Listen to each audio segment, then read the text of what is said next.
You step out onto the back porch on a warm July evening, the kind of dusk where the light hangs heavy and the cicadas are just starting their sawing song in the old walnut trees. You want to sit and rest your bones after a long day in the timber or the fields, but there is no real rest to be had. At your feet, your dog is sitting, but he isn't watching the lane or resting his chin on his paws the way a contented creature should. He is working, gnawing at his flank, biting at the webbing of his paws, scratching behind his ear until the skin shows through, raw, red, and angry. A heavy, sour smell rises up from his coat, that unmistakable scent of a hide in torment, thick and sharp in the humid air. It wears on your mind. A good working dog won't complain. He won't whine or make a fuss. He will just bear it, quiet and faithful at your heel, while his own skin punishes him every hour of the day. Your first thought, the one we've all been trained to have in these times, is to load him up or run straight to the town store. You look at the shelves lined with bright plastic bottles, neon-colored medicated shampoos with long, twisted names you can't pronounce, tiny tubes of chemical creams that smell like a pharmacy and cost more than a good pair of leather work boots, and boxes of pills that promise a miracle for a premium price. We have been taught to believe that if a solution doesn't come out of a sterile laboratory and cost a hefty portion of a day's wages, it cannot possibly be real. We treat the skin of our animals like a complex medical riddle that only a specialist with a clipboard and a white coat can solve. But stop and think about this for a moment. Understand this. How did the old farmers, the folks who built these homesteads centuries ago, keep their dogs in fine health with thick, glossy coats and sound skin for next to nothing? They didn't have a specialty pet boutique down the lane. They didn't have synthetic steroid creams or imported drops. Yet those old stock dogs worked the cattle through the briars, slept in the dust of the barn floor, and kept coats that shone like black silk in the sun. They did it out of the kitchen pantry, and out of plain, quiet knowing that was handed down from father to son. I see this contrast every single year. Good folks spending a small fortune on fancy tubs of chemical ointment that only mask the trouble, while the real, lasting answer is sitting 3 feet from their own baking stove, completely ignored because it is too simple to be taken seriously. I am Elias, and I keep up this Lancaster County place the way my people always have, for generations. There has always been a dog or two about this farm, working the stock, keeping me company during the long winter chores, sleeping right across the kitchen doorstep. And I will tell you plainly, right at the start, I am no veterinarian. I am no animal doctor, and I will never pretend to be. What I am sharing with you today is the traditional, practical care a farmer gives his animal to ease a small trouble and feed a good coat from the inside out. Understand this, though, we must know the honest limits of our hands.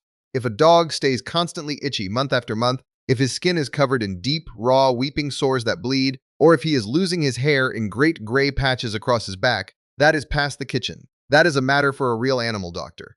It could be the mange, a deep-seated blood parasite, or a severe infection that no simple home wash will ever touch. To stubborn it out and refuse professional help when a creature is truly suffering is no virtue. It is only pride, and pride is a very poor blanket for a sick dog. Keep that boundary clear in your mind as we go through this. When I was a boy, we had a black and white stock dog named Shep. He was a creature of pure grit, chasing down stubborn heifers by day and guarding the porch by night, and I loved him the way only a boy can love his first dog. One August, the damp heat got deep into his skin. He took to scratching himself raw, his coat turned the color of dry ash, and he smelled so sour you could trace his path through the yard by the scent alone. I fretted over him something terrible, begging my father to let us take the wagon into town to buy some of the bottled washes the town folks used. My father didn't run off. He just looked Shep over, real careful, running his thick, calloused fingers through the dull fur down to the hide to see what was truly happening. He didn't buy a single thing. He went into the kitchen, gathered 2 plain ingredients that cost fewer pennies than you could count on one hand, and went to work right there in the yard. Within 3 weeks, old Shep's coat shone like a polished chest of walnut drawers, and the scratching stopped completely. But I also remember the winter another dog, a little terrier we kept for the rats in the corn crib, got a deep sickness in his ears that made him tilt his head and cry when you touched him. My father didn't mess around with home washes then. He took him straight to the animal doctor in town. He told me then, Elias, the land provides for the everyday scrapes, but a wise man knows when a problem has grown bigger than his porch. Both of those lessons stuck with me. Today, we see modern research institutes publishing long, detailed papers on what they call topical lipid barriers and colloidal suspensions. They use these heavy technical terms to describe exactly what my grandfather knew by simple feel and observation. When you break down the science into plain words, it turns out that the natural oils and simple grains from an old-fashioned kitchen contain specific, gentle acids and soothing starches that perfectly balance a dog's hide and lower the inflammation. The old-timers didn't need a microscope to see the cells. They just watched the animal change from miserable to peaceful before their eyes. To understand how to fix the skin, you have to understand what the skin is doing. An itchy dog is an inflamed dog. His skin is reacting to the dampness, the dust, or the seasonal weeds in the pasture, and his own scratching creates a vicious circle. He scratches because it tickles or burns. The scratching breaks the hide and lets the damp air and dirt in, and that makes it burn twice as bad. There are three distinct troubles we see on a farm dog during the high heat of summer. The first is the single angry patch, what folks call a hot spot, a red, weeping, matted circle where the dog has chewed himself raw in a matter of hours. The second is the whole body misery, where the hide is dry, flaky, and the dog can't find peace anywhere he lays. And the third is that sour, yeasty smell that settles deep between the toes and inside the folds of the ears, smelling like old cornbread gone bad in the cupboard. Each of these has a specific quiet remedy that costs almost nothing. But you have to know exactly how to prepare them, because if you handle them wrong, you can cause the animal real pain instead of comfort. Take the whole body itch, for example. The old way relies on a common breakfast grain, ground down until it is as soft and fine as talc powder, then mixed into water until the tub turns completely milky. It lays an invisible, cooling film over the irritated hide that quiets the burning instantly. I have the wooden wash tub sitting right out by the pump house, and the ingredients are sitting on the table. I want to show you the exact measure of how we grind this, how we test the water, because if the temperature is even a few degrees off, you will inflame the dog's skin worse than before. And exactly how to apply it so the dog stands patient and lets the remedy do its work. Now look here closely at this mortar or your small kitchen mill. You take 2 cups of plain, old-fashioned rolled oats, the large flake kind your grandmother kept in the big tin canister with absolutely nothing added to them. No salt, no sugar, and certainly no modern flavorings. You grind them down steady until they are a powder, so fine it slips through your fingers like dry flour. If you leave the flakes whole, they will just sink to the bottom of the tub like heavy gravel and do the dog no good at all. They must be ground fine enough to dissolve, because that is how the soothing starch, what the old folks called the cream of the grain, suspends itself in the water to coat the hide. Let's walk out to the pump house. I have the old cedar wash tub sitting here in the shade of the apple tree. When you draw this water, stop and feel it with the inside of your wrist. Where the skin is thin, it must be cool, or at most, barely lukewarm. If it feels warm to your hand, it is too hot for an itchy dog. Understand this. Hot water acts like wood on a fire. It draws the blood right up to the surface of the hide, opens the pores, and makes the inflammation twice as fierce the moment the dog steps out. Stir that fine oatmeal dust into the water with your hand until the whole tub turns as white and thick as fresh milk from the morning pail. When you lift your hand, you should see a silky, slippery film left behind on your skin. That is the barrier we want. Now I bring my dog over, gentle-like, and lift him in. Many a dog will be nervous at first, but once that cool milkiness hits his belly, you will see his ears drop and a great sigh come out of him. Take a wooden ladle or a small tin cup and pour that water over his back, over his shoulders, and down his legs. Do not scrub him. Do not use soap. Just let him stand there and soak in that quiet water for 10 full minutes by the clock. While he is soaking, let me talk about that single weeping sore, the hot spot. It usually starts because a burr or a flea bit him, and he chewed it until it became a raw, angry circle under the matted hair. The first thing you must do before you apply a single thing is take a small pair of shears and trim the fur clean away from that red patch, at least a ½ inch into the healthy hair all around it. A hot spot is a damp trouble. If you leave the heavy, wet hair matted over it, the air cannot get in, and the sore will fester and spread across his skin like fire in dry grass. Once the hair is away and the spot can breathe, take a small dab of plain, unflavored coconut oil from the pantry. Rub it gentle onto that raw skin with the tip of your finger. It acts as a clean, natural shield, cooling the burn. And when he turns around to lick it off, which a dog will always do, it does his stomach no harm at all, for it is only a wholesome kitchen oil. It won't cure a deep infection, but it will ease a small, fresh scrape before it can turn into a bad business. Now, look back at the tub. After 10 minutes, lift the dog out onto the grass. Take a dry, coarse sack or an old towel and pat him dry. Do not rub him back and forth with force, for rubbing only chafes the skin and starts the itching all over again. Just press the towel to him to take the heavy wetness off, then let the summer air do the rest. As he dries, you will see a fine, invisible dust left behind on his coat. Leave it there. That is the film that calms the hide and keeps the noon heat from aggravating him. You can give him this bath every 3 days when the summer damp is at its worst. There is no medicine in it to overload his system, just plain comfort. But what about that sour cornbread smell? That brings us to the third trouble, the yeast that breeds in the dark, wet places under the ears and between the toes. For this, we use plain apple cider vinegar, but you must cut it exactly by half with cool water. 1 cup of vinegar to 1 cup of water. If you use it straight, it is too sharp. Take a soft rag, dip it into the hour's wash, and dab it gentle between his toes and around the outer flap of his ear. The mild acid changes the balance of the skin, making it a poor home for that yeasty trouble.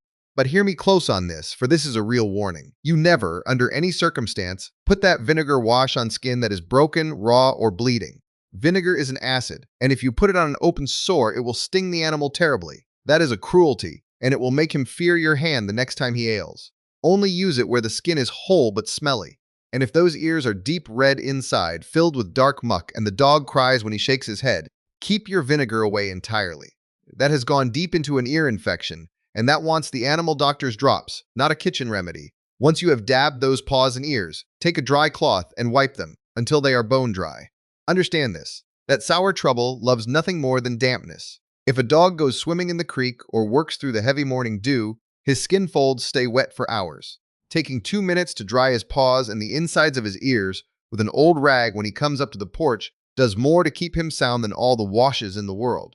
And if your dog is chewing his paws not from an itch, but simply because he is a young creature left alone with nothing to do while you are at the barn, the old answer is the simplest of all. Go to the root cellar and fetch a large, thick carrot. Put it in the icebox until it is frozen solid as a stone, then toss it to him on the porch. It gives him a cool, hard thing to gnaw on that occupies his mind for an hour, cleans his teeth, and settles his restlessness without putting any bad grease into his belly. A bored dog will find his own work, and often that work is chewing his own skin.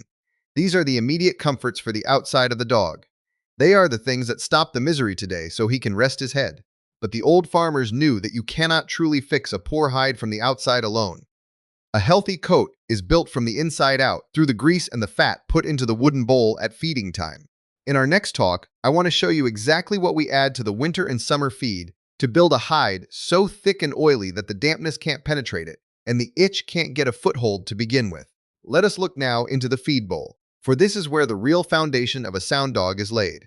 You can bathe a dog until the tub cracks, but if his belly is empty of the right nourishment, his hide will remain as dry and brittle as corn husks in November. A dog fed nothing but the cheap, dry, chalky kibble from the modern grain store will grow a coat to match, dull, dusty, and prone to every little flake and irritation that blows through the pasture.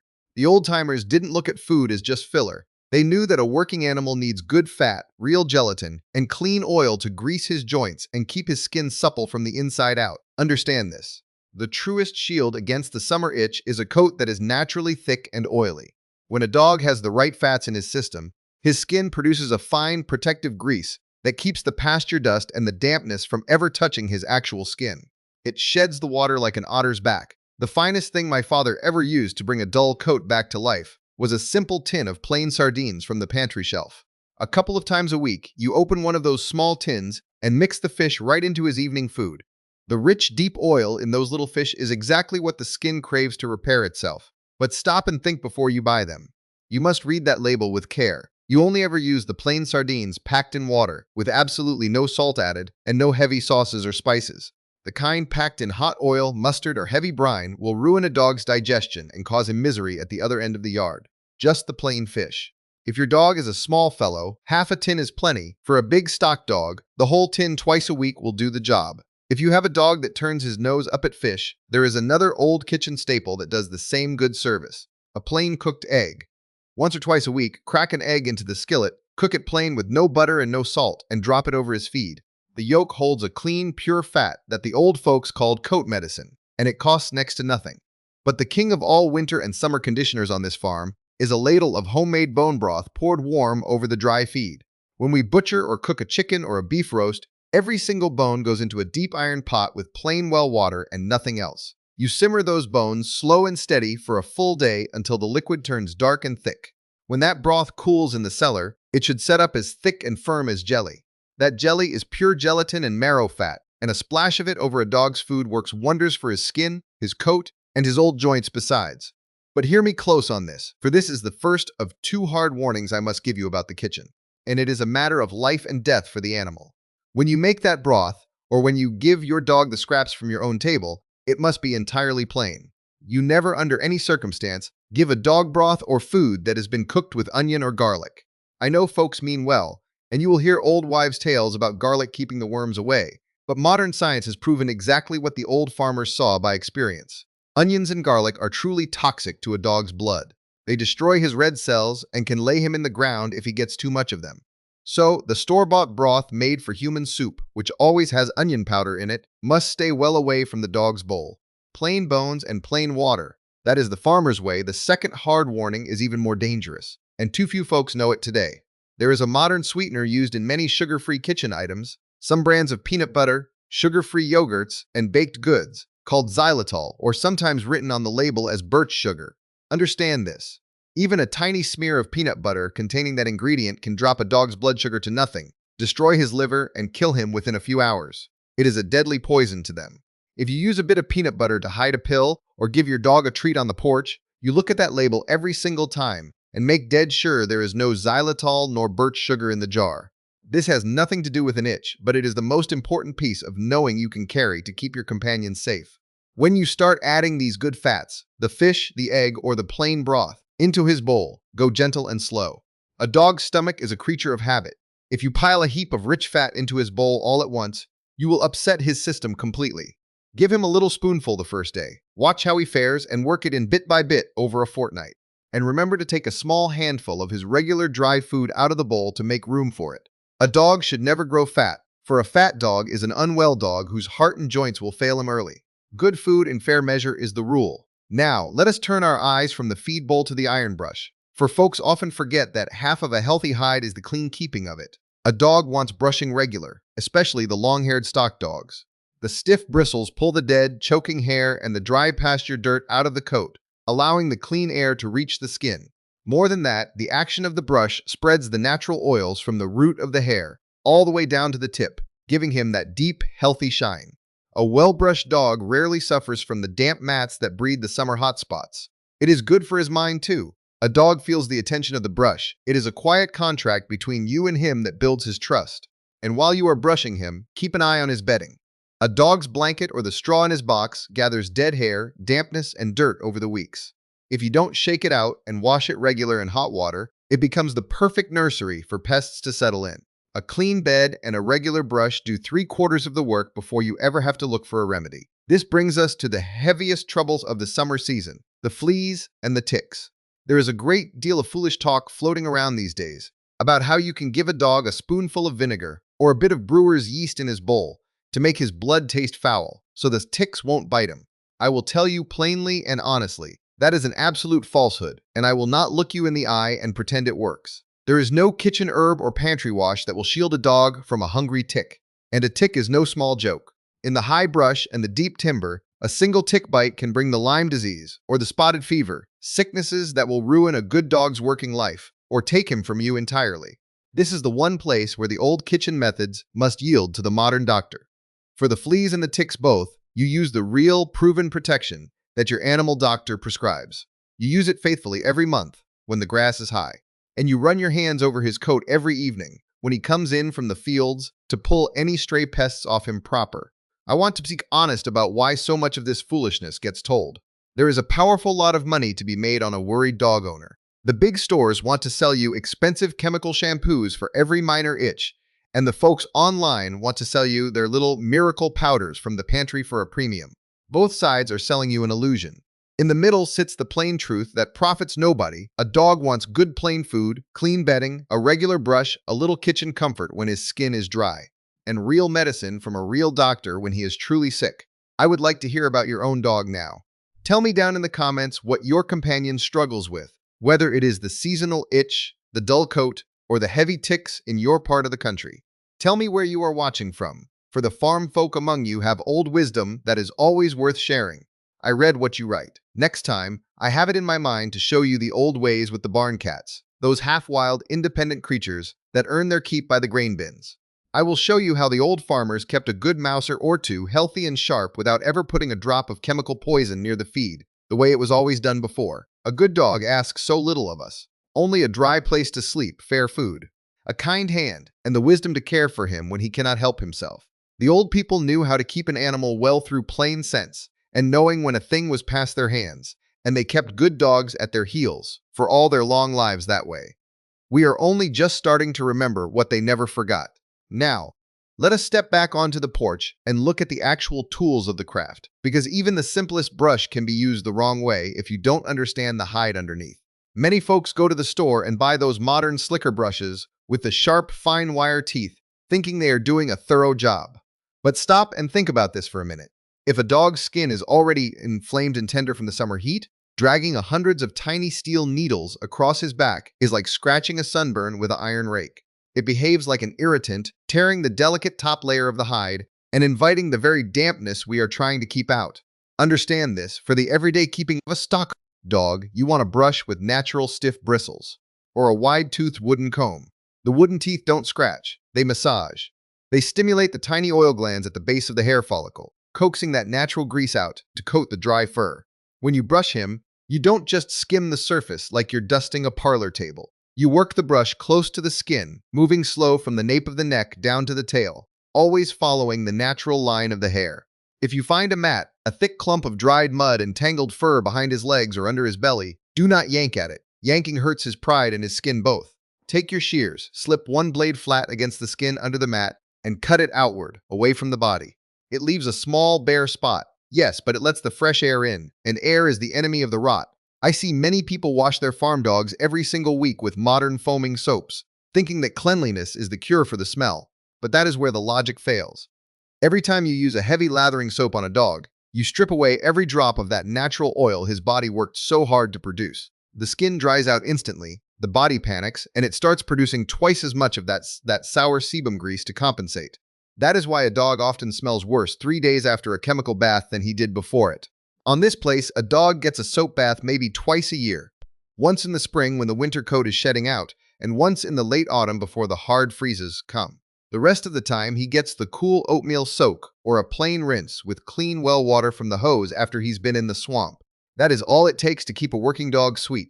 Let us speak for a moment about the older dog, the one whose coat has gone gray around the muzzle and whose skin has grown thin and papery with the years.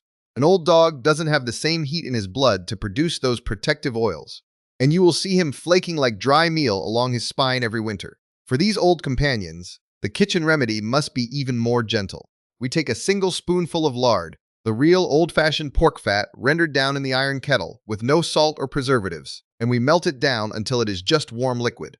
Rub that light grease right into your palms until your hands are warm and slick, and then just pet the old fellow. Massage it deep into his hips, his spine, and his elbows where the skin gets calloused from sleeping on the hard porch boards. The thin hide absorbs that animal fat directly, softening the dry scales and easing the stiffness in his old joints at the same time. It is a double kindness, and the dog will sleep for hours after you've done it. Understand this, though. All of these pantry habits, the oatmeal, the lard, the fish oil, they are not magical shields that work in an hour. They are a way of living with an animal. They take 2 or 3 weeks of steady, quiet application before you see the fruit of your labor. You will be sitting on the porch one evening, and you'll look down and realize the dog hasn't bitten his paw once in an hour. You'll run your hand down his flank and feel that the fur is no longer like dry straw, but soft and heavy like a thick wool blanket, and the sour smell has given way to the clean, honest scent of a healthy animal. That is the reward of the patient hand. But I must bring your mind back to that hard boundary one last time before we part. If you try these simple comforts, if you give him the cool soak, if you feed him the good oil, if you keep him dry and well brushed, and the dog still cannot find rest, if he spends the night pacing the floor, whining softly, or if his skin turns a deep, bruised purple color, you must put the kitchen tools away. That is when you hitch up or load him into the wagon and take him to the person who has spent their life studying the deep sicknesses of the flesh. There is no shame in asking for help when the burden grows too heavy for your pantry. A farmer's wisdom lies not in knowing how to fix everything, but in knowing the exact measure of his own fence line. The old people who cleared these fields and raised their barns with nothing but hand axes and oak pegs understood that an animal is a reflection of the homestead itself. If the land is cared for, if the food is honest, and if the remedies are simple and close to the earth, the creatures will thrive. A good dog doesn't ask for the expensive luxuries of the town. He only asks that you use your eyes to see his trouble and your plain sense to ease it. We have a duty to keep that knowing alive, for if we forget how to care for the dog at our heel with the things under our own roof, we have lost the better part of our independence. Keep your eyes on the hide, keep your water cool, and let the old ways do their quiet work. Now, let us turn our attention to the specific change of the seasons, because a farm dog's hide responds to the turning of the year, just like the oak trees and the winter wheat. In the early spring, when the snow begins to melt back into the dirt and the mud comes up thick in the lane, your dog will begin to shed his heavy winter undercoat. Understand this. This is a critical time for his skin. If that dead, fluffy undercoat is not pulled out regular, it will trap the damp spring rain right against the hide, creating a tight, dark mattress of wet fur that never fully dries out. That is where the deep, itchy rot gets its foothold before the summer heat even arrives. During this spring shed, the old-timers used a simple tool called a shedding blade, or a piece of an old hacksaw blade with the teeth dulled down on a stone. You run it flat along the ribs, and you will see the gray, dead wool come off in great heaps that look like sheep shearings. Pulling that dead hair out allows the skin to breathe the fresh spring air and prevents that stale, musty smell from ever taking hold. It is a simple task that saves you a mountain of trouble later in the summer. Let us also talk about another kitchen remedy that has been forgotten by most, but was widely kept in the old dairy barns. Plain, unflavored chamomile tea.